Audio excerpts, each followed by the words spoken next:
सुप्रभात बच्चों। कक्षा 4 के बच्चों का हिंदी व्याकरण की क्लास में पुनः स्वागत है। बच्चों, आज हम लोग हिंदी व्याकरण में पाठ 13 पढ़ेंगे, जिसका शीर्षक है विराम चिन्ह। जैसा कि आपको नाम से ज्ञात हो रहा होगा कि विराम माने होता है बच्चों रुकना। विराम मीन्स क्या होता है? रुकना। तो जैसे हम कोई बात करते हैं, अपनी बात दूसरों को समझाते हैं, तो थोड़ा सा हम अपनी बात में विराम देते हैं, तो वहाँ पे रुकते हैं, तो वहाँ पे विराम का प्रयोग करते हैं। तो वही होता है हमारा विराम चिन्ह।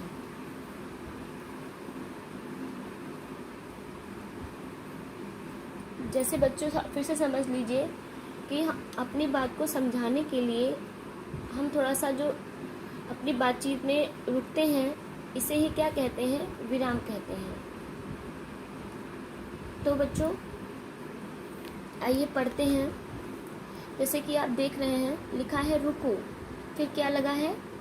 अल्प विराम। इसको हम लोग इंग्लिश में कॉमा बोलते हैं, हिंदी में इसको हम लोग अल्प विराम बोलते हैं।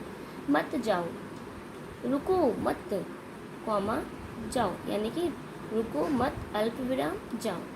अपनी बात कहने के थोड़ा सा इन्होंने रुका, वहीं पे विराम चिन्ह का प्रयोग किया गया।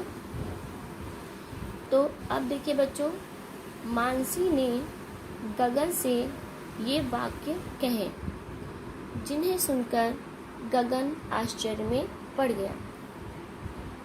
आप भी पढ़िए और दोनों के बीच अंतर को समझिए। बच्चों, आपने क्या समझा? यही ना कि एक चिन्ह का अलग अलग तरह से प्रयोग करने पर कैसे एक ही वाक्य के अलग अलग अर्थ निकल आए। अब आप देख रहे हैं चित्र में दो बच्चे झूला झूल रहे हैं। रीमा क्या मेरे साथ झूला झूलेगी? हाँ, मुझे झूला झूलना अच्छा लगता है। यहाँ पे प्रश्नवाचक चिन्ह का वो पूछ रहा है क्या, तो यहाँ पे प्रश्नवाचक चिन्ह का प्रयोग किया गया है और वह उसने उत्तर दिया है, तो उसने यहाँ पे पूर्ण विराम चिन्ह का प्रयोग किया है। अब देखते हैं, जब बातचीत करते हैं तब अपनी बात को ठीक ढंग से समझाने के लिए बीच बीच में रुकते हैं। बच्चों वही बात है, जब हम अपनी बातचीत करते हैं तो अपनी बात को समझाने के लिए हम लोग क्या करते हैं? रुकते हैं। इसे ही विराम कहते हैं। विराम का अर्थ क्या होता है? रुकना। हम बोलते या लिखते समय कभी थोड़े समय के लिए तो कभी कुछ अधिक समय के लिए रुकते हैं। हम बोलते या लिखते समय कभी थोड़े समय के लिए तो कभी कुछ अधिक समय के लिए क्या करते हैं? रुकते हैं। कभी प्रश्न करते हैं तो कभी आश्चर्य प्रकट करते हैं। इसके लिए लिखते समय हम कुछ चिन्हों का प्रयोग करते हैं। ये चिन्ह विराम चिन्ह कहलाते हैं। फिर से पढ़ लेंगे इस चीज़ को।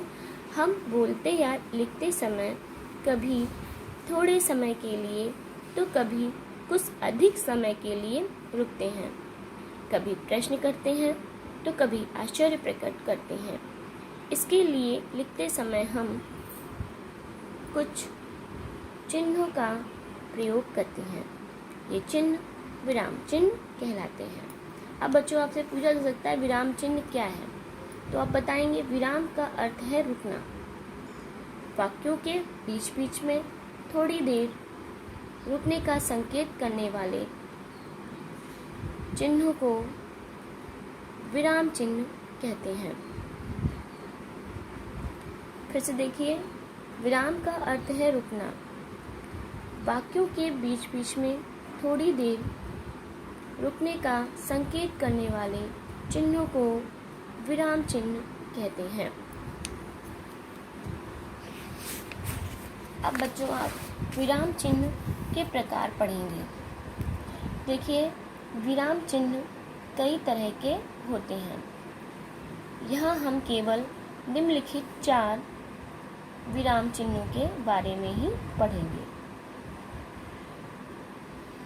तो बच्चों देखिए, यदि हमने आप लोग बोलते हो जिसे डंडा बोलते हैं, तो इसको हम लोग हिंदी में पूर्ण विराम बोलते हैं। देखिए इसको पढ़िए अंतर्गत, वाक्य पूरा होने पर पूर्ण विराम यानी कि पूर्ण विराम लगाया जाता है। जैसे आकाश में तारे चमक रहे हैं, गरिमा विद्यालय जा रही है। तो जब वाक्य पूरा हो गया बच्चों, देखिए आपने यहाँ पे पूर्ण विराम लगा दिया। तो अगर आपको ये डंडा दिखे तो इसको आप पूर्ण विराम बोलेंगे। आप इसकी पहचान कर लीजिए, पूर्ण विराम ये होता है पूर्ण विराम, ठीक है। अब देखिए अल्प विराम, ये कॉमा लगा हुआ है, इसको इंग्लिश में आप कॉमा बोलते हैं, हम लोग हिंदी में इसको अल्प विराम बोलते हैं। तो बच्चों देखिए, बोलते या पढ़ते समय हम जहाँ थोड़ी देर के लिए रुकते हैं वहाँ अल्प विराम लगाते हैं। फिर से देखिए, बोलते या पढ़ते समय हम जहाँ थोड़ी देर के लिए रुकते हैं वहाँ अल्प विराम लगाते हैं। जैसे जतिन बाजार से दूध, ब्रेड, फल और सब्जी लाया। आपने इसमें देखा, जतिन बाजार से दूध के बाद क्या है, अल्प विराम लगाया, ब्रेड के बाद अल्प विराम लगा हुआ है, फल और सब्जी लाया। फिर है, आज मैंने आम, केला, सेब और संतरा खाया। बच्चों आपने देखा, जब कई चीज़ें थीं तो उनको बताने के लिए हम लोग थोड़ा रुके, वहाँ पे हमने क्या किया, अल्प विराम का प्रयोग किया। तो आप फिर से देख लीजिए, जतिन बाजार से दूध, दूध अल्प विराम, ब्रेड अल्प विराम, फल और सब्जी लाया। आज मैंने आम अल्प विराम, केला अल्प विराम, सेब और संतरा खाया। अब आता है बच्चों प्रश्नवाचक चिन्ह। आप इसको क्वेश्चन मार्क बोलते हैं, इंग्लिश में इंग्लिश में इसको आप लोग क्वेश्चन मार्क बोलते हैं, हिंदी में इसको हम लोग प्रश्नवाचक चिन्ह कहते हैं। जब कहीं क्या, कौन, किसे, कैसे ये शब्द आते हैं तो बच्चों यहाँ पे हम लोग प्रश्नवाचक चिन्ह का प्रयोग करते हैं। देखिए, प्रश्न पूछते या लिखते समय वाक्य के अंत में प्रश्नवाचक चिन्ह का प्रयोग किया जाता है।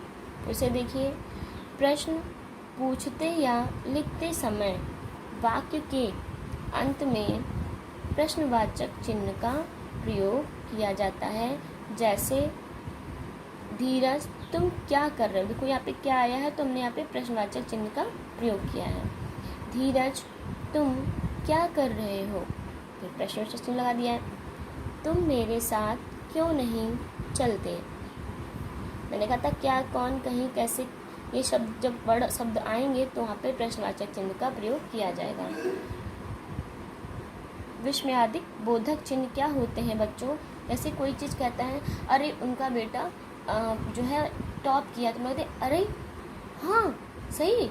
ऐसे हम लोग जब आश्चर्यजनक होकर किसी बात का उत्तर देते हैं तो उसको हम लोग विस्मयादिक बोधक चिन्ह वहाँ पे लगाते हैं। जैसे कि हर्ष, खुशी, दुख, आश्चर्य और घृणा आदि भावों को प्रकट करने वाले वाक्यों में विस्मयादिक बोधक चिन्ह का प्रयोग किया जाता है। जैसे अरे यह क्या ले आए, वाह कितना बड़ा भवन है। तो बच्चों आपने देखा, इन सब में हमने विस्मयादिक बोधक चिन्ह का प्रयोग किया। जैसे अरे या क्या ले आए, वाह कितना बड़ा भवन है, तो हमने यहाँ पे विस्मयादिक बोधक चिन्ह का प्रयोग किया है। अब बच्चों यहाँ पढ़ लेते हैं, विराम का अर्थ है रुकना। लिखते समय रुकने के लिए विराम चिन्हों का प्रयोग किया जाता है। विराम चिन्ह के प्रकार पूर्ण विराम, अल्प विराम, प्रश्नवाचक चिन्ह, विस्मयादिक बोधक चिन्ह आदि हैं। तो बच्चों आज आपने विराम चिन्ह के बारे में पढ़ा। आशा करती हूँ कि आपको समझ में आया होगा। एक बार पुनः स्वयं से पढ़ें। आपकी ये क्लास यहीं ख़त्म होती है, फिर मिलेंगे नेक्स्ट वीडियो के साथ। Bye bye.